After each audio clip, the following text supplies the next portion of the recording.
Activate.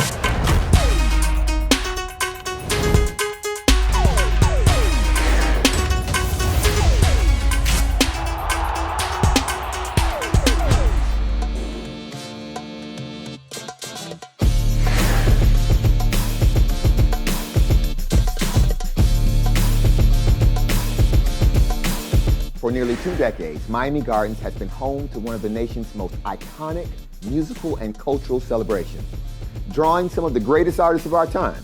This weekend, South Florida is gearing up to groove once again as we kick off the 18th edition of Jazz in the Garden. I'm like Carrie Bradshaw with a black brace on. I've been carrying you to just have a white too.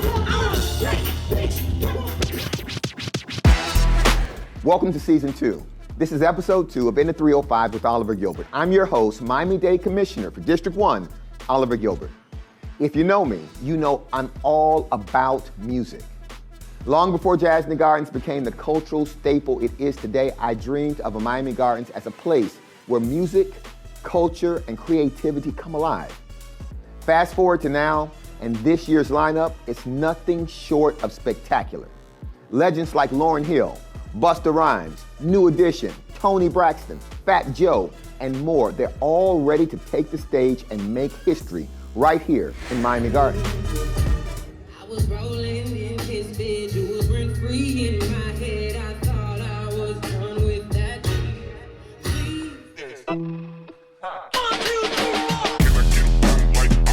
But before the festival kicks into full swing, we're here tonight for the opening party at Hard Rock Stadium in Miami Gardens.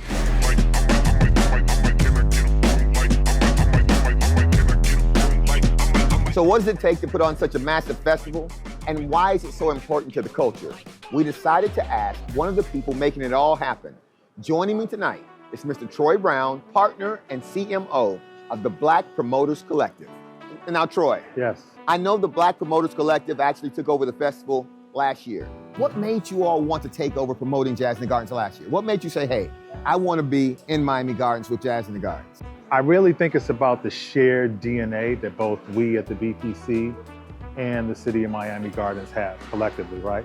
One of our tenets and our mission is really about for us, by us, with us, and bringing the culture back to us to really help artists do things that they couldn't do before. When I look at the city of Miami Gardens, and as we got to know the folks in City Hall even deeper, we're looking at a mayor of color, right? A city council of color, people in City Hall of color across the diaspora. And they just had shared values and shared DNA to want to grow the city from commerce to community and culture. And we just felt like, from an overall perspective, we wanted to lock arms and do some great things together.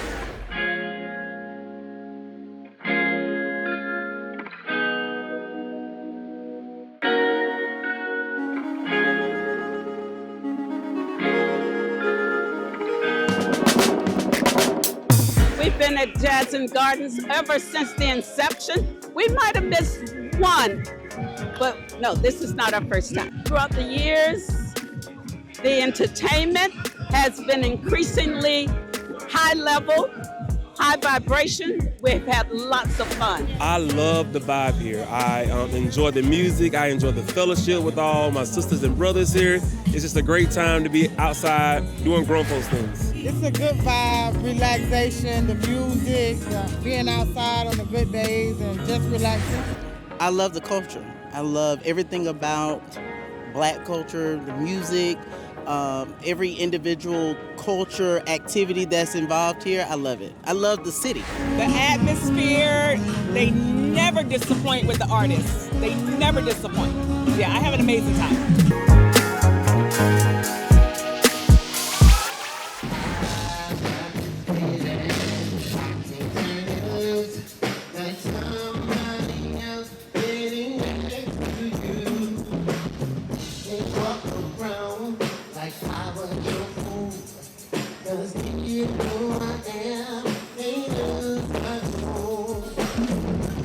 Now, Troy, last year, the 2024 festival was hot. Oh my goodness. And Absolutely. Your own words. Absolutely. It set a new standard for live events. For sure. Talk to me about 2025. Woo. So if people haven't heard, and I don't know how they wouldn't with all of the marketing and the media PR that we have going on, this is going to be a historic event this year, Oliver, right? If people are paying attention, you look at this lineup, you've got this diaspora calling set on day one on Saturday, which features Lauryn Hill and Doechii. And if people have watched the Grammys, if you watch Doechii's acceptance speech, she won for Artist of the Year for hip hop, Rap Album of the Year. And she said, this is a historic moment even at the Grammys, because only 3 women in the history of the Grammys have won the Rap Album of the Year category, and 2 of them are standing on this stage. Cardi B, who announced the award, and me, and number 3 is Lauryn Hill. Lauryn Hill. So, Yeah. Saturday, we've got Lauryn Hill and Doechii, 2 of the 3 females who've won Rap Album of the Year at the Grammys. That's history.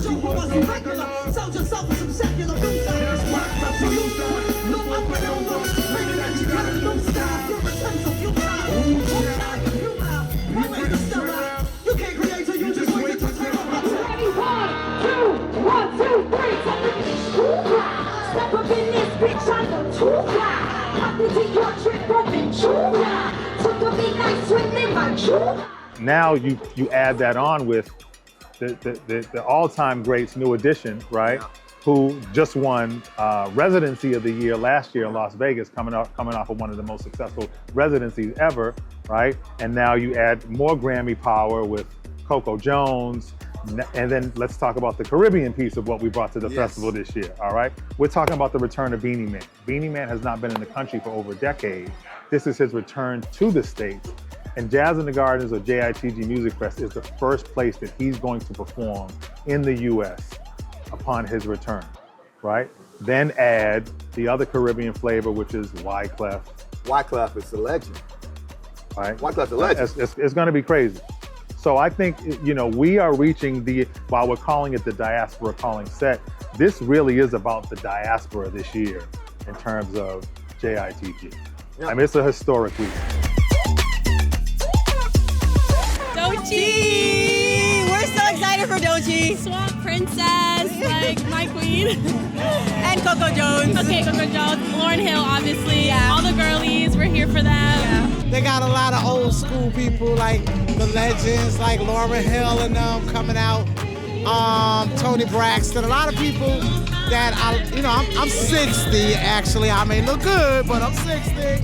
Yeah. So it's like to see them come out and enjoy this. I traveled all the way from New York, New Jersey area to come over here. Lauryn Hill, Busta Rhymes, Definitely.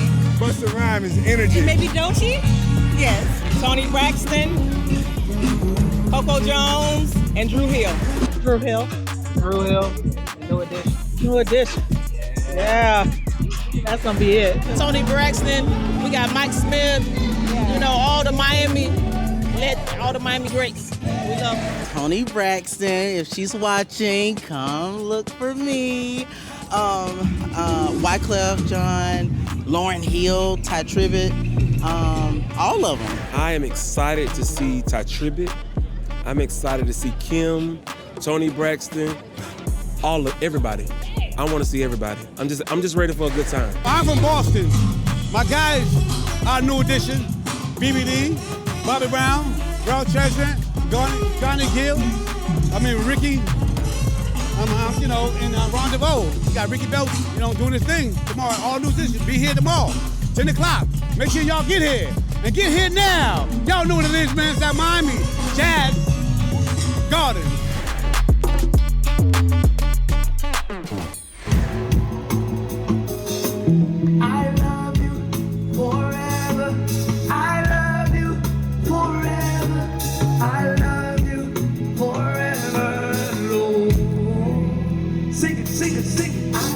Jazz in the Gardens is big. Multiple events, thousands of attendees flying from all across the country, stars flying in from all across the world. What goes into getting a festival of this magnitude ready? The organizational aspect. Talk to me about that. Whew. So, I sometimes think that people think it's, it's a 90-day, 120-day job.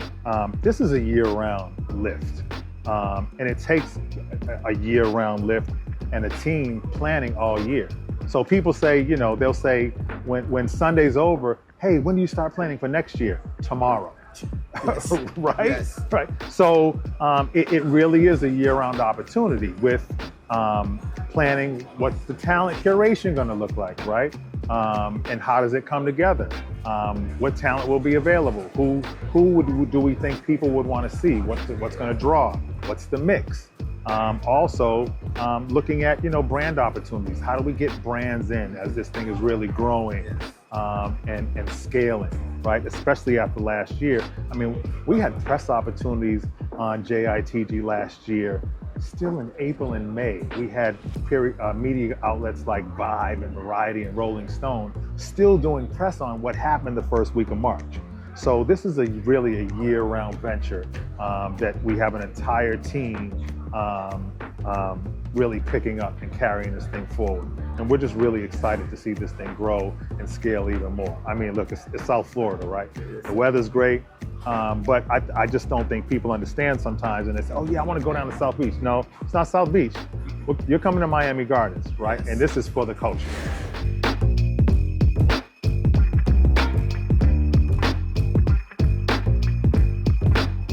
I know beyond a doubt that Miami Gardens is the perfect place to host the Jazz in the Gardens. Why? Number one, because of the diversity, the equity, and the inclusion. It's about all of us. And number one, it's all about love. This experience has provided more loving, unified communities.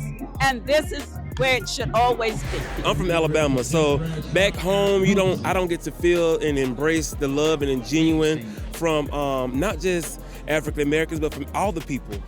So it just really feels nice. We are outside, baby. We are outside. Look at the beautiful sun. It's like 82 degrees out here. You kidding me? Can't get no better than this. And you got live music. Set the stage for everybody to be down here. It's beautiful weather here. It's undisputable.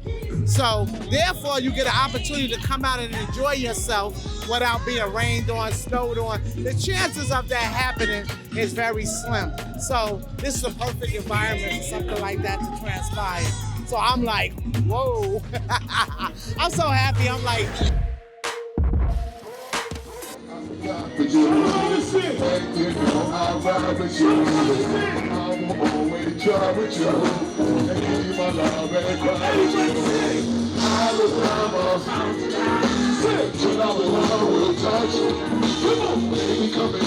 Jazz in the Gardens isn't just about music. It is about our culture. And Right. you use that word a lot. Right. Well, why is South Florida, why is Miami Gardens like the perfect place to host this cultural event? I think I harken back to what we talked about before, and just the makeup of this city, right? Obviously, the backdrop of the weather in South Florida. Everybody loves to come to South Florida. I used to spend New Year's here for almost a decade. But then you learn about the history of the city, right? And the history of those who are running the city and the makeup of those who are running the city. And from a cultural perspective, it feels like a big hug. It does. Right. It's interesting because we say we're the largest black city in Miami Gardens in the state of Florida, but blackness is so complex because that's Jamaican and Bahamian and Haitian American, and my dad's parents came from Georgia, and my friend's parents came from South Carolina. Yeah. It's every shade of blackness. The whole if you will. diaspora. It's a whole diaspora. It's right here in Miami Gardens in South Florida. So it really is like it's a cultural melting pot of blackness. We are the diaspora. Yeah, like I said, it just feels like a hug. Just coming, preparing for setup of the festival, and then just seeing everybody out in the community, going out to eat. Hey, how you doing? It just feels like so much love. Like come on home, you belong here. There's no place in America that could do this. So we're proud to host it, and we welcome all of the world to come and share with us. Definitely keeping the Caribbean culture alive and just the atmosphere of everybody come together to have a good time. Miami is the melting pot. We got Jamaican right here, Haitian, everything. Miami is where we all come together, no matter where you're from. it's home. I feel like we're really a melting pot. As far as Miami cultures, you have Haitians, you have Spanish, you have Jamaican. It's such a mixing pot that it allows for festivals to have exposures that they don't usually have. So in situations where you would only have one type of a demographic, in this type of area, especially like Miami Gardens, you get to be exposed to a lot of other demographics you wouldn't normally have. So for example, like Jazz in the Gardens, every year has exponentially grown because of the exposure that wouldn't normally happen. Everyone, the Latinos, everyone kind of like gathers here, and the islands are close by. So I think Florida is just that safe place where everyone from all around the ocean, like everyone just comes to Florida. And then let's not forget the weather. We have the best weather here. So this is the perfect, I mean, it's really hot right now, but it's about to cool down. But still, this is the perfect spot. We gotta make it hot. We gotta make it hot. Yeah. Bring the heat. On the lineup, I see they always incorporate like the Caribbean artists. It's not just like old school artists, new school artists, but they have that sector for Caribbean artists, and I like that, giving that versatility.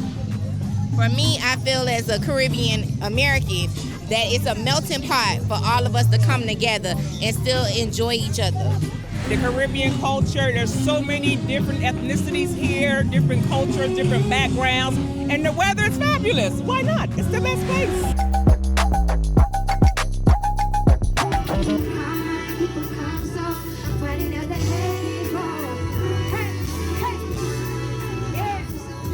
What you fighting for? Mind over matter is to stay afloat. Practice that shit, how they work it slow. Practice that shit, how they love you wrong. Take it love and give it raw. See me hold with nothing on, even if I miss the draw. All right, so you already told us that, you know, this is a year-round event. So I know you must be thinking about next year already. This next question, it's just between you and me. Just us. Just us. Okay. I want you to ignore the thousands of viewers all across the Caribbean. Right. Okay. Now, I know that you got some ideas about what 2026 is going to look like for Jazz in the Gardens. Right. What can you tell me about next year? What are you thinking of? Even if it's top secret, just between us, the boys. It's just for the boys. Okay. We got you. Barbershop talk. Yeah, just barbershop talk. Yeah, but without the haircut and yeah, for sure. So can you tell us something? Give us a crumb. Okay, what are we thinking about? Some names that we might be thinking about. If we're going the Caribbean route, I would say Vibes Cartel. Ooh. If we're going the R&B route, I would say D'Angelo. Now, D'Angelo will be huge. 1,000%. 1,000%. Oh, wow. Yeah. Okay, now I'm not going to tell nobody. It's just going to be between us until this airs. And then it's not between us no more. But yeah, but it's going to be good. Absolutely.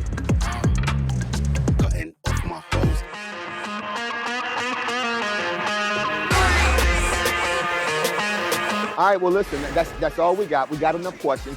We're at the opening night party. That's where we're filming, so we're going to shut this down. Oh, yeah. And we're going to turn all the way up at this party. Oh, yeah, it's going to be a lituation. All right. My brother. All right. Good to see you.